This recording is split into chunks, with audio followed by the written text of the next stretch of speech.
Video of me and Scotty fighting, and again, this was video or a drill where it was just you got to go in and you got to kill the other guy. That's what that stuff was with the Chinese grip versus our forward grip, and then the forward grip versus forward grip.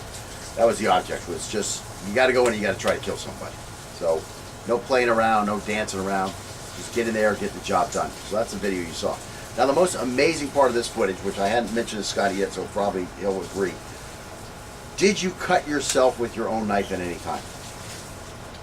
I may have. You don't remember that? I don't remember. I definitely didn't cut myself at any time. I think I was pretty good about keeping my hands. Yeah, and again, that was from the practice. I mean, we did all that scrapping, all those drills where you're keeping the hands away from each other, and now all of a sudden in full-on blitzes, you never once lost control of the knife to where you cut yourself. Right. So that is actually critical.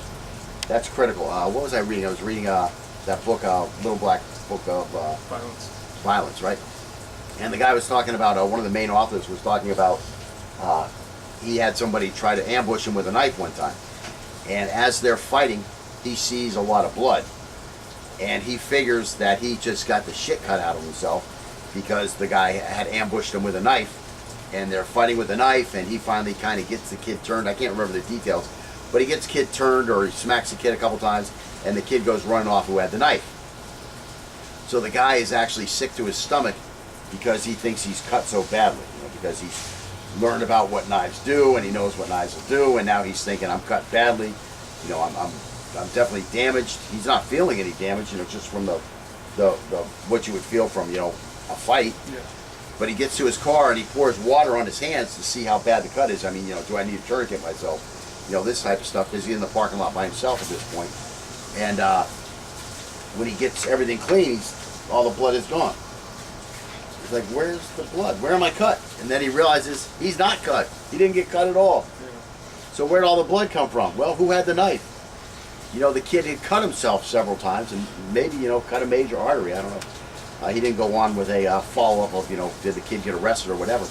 But anyway, so for an untrained knife fighter, this is a very high percentage type thing. Yeah.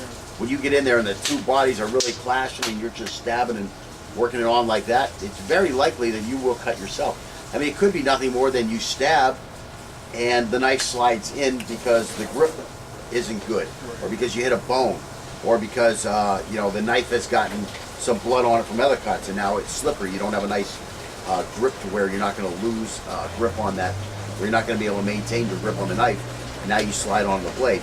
But mainly, while you're trying to grab this guy and cut him, one arm gets in front of the other and you just slash yourself.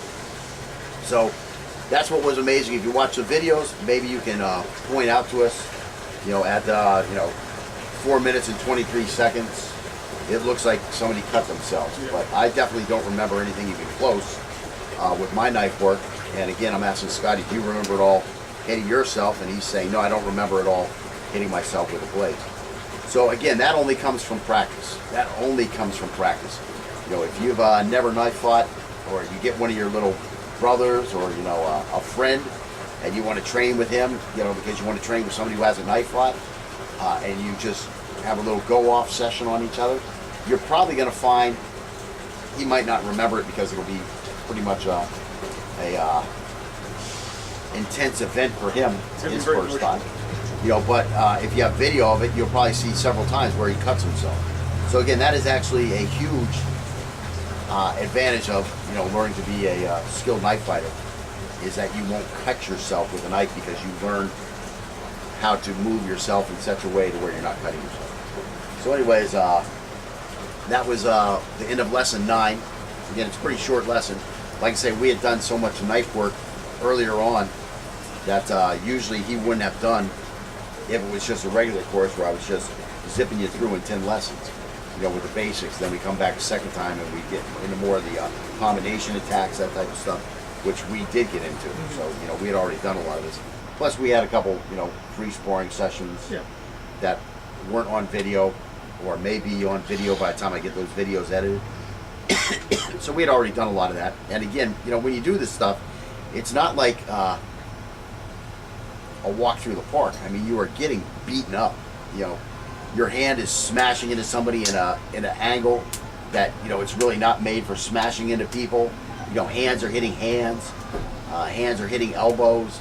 All that stuff is going on while you're doing that. You still bruised right there? Oh yeah, my hands are still, I haven't fully recovered from the beatings. I have pain in this knuckle right here from smashing stuff. Now that I'm rubbing that, I feel pain in this thumb still.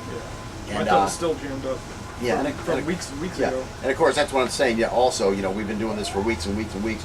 So we had all these little injuries, and then you go hard at each other, and all of a sudden, all the little injuries are back to haunt you with different, you know, little feelings of discomfort, you know, that type of stuff. And then, of course, you get, you know, 5 or 6 new ones from out there too. And again, we were really just focusing on the knife, trying to put the knife in the other guy in like a race for death. That's kind of what the drill was. We weren't running around a whole lot. You know, it was kind of like just get at each other and get it going. Because so much of the time you don't have a chance to practice that. You know what I'm saying?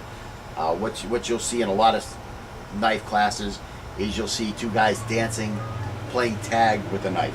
And that's what most guys think knife sparring is.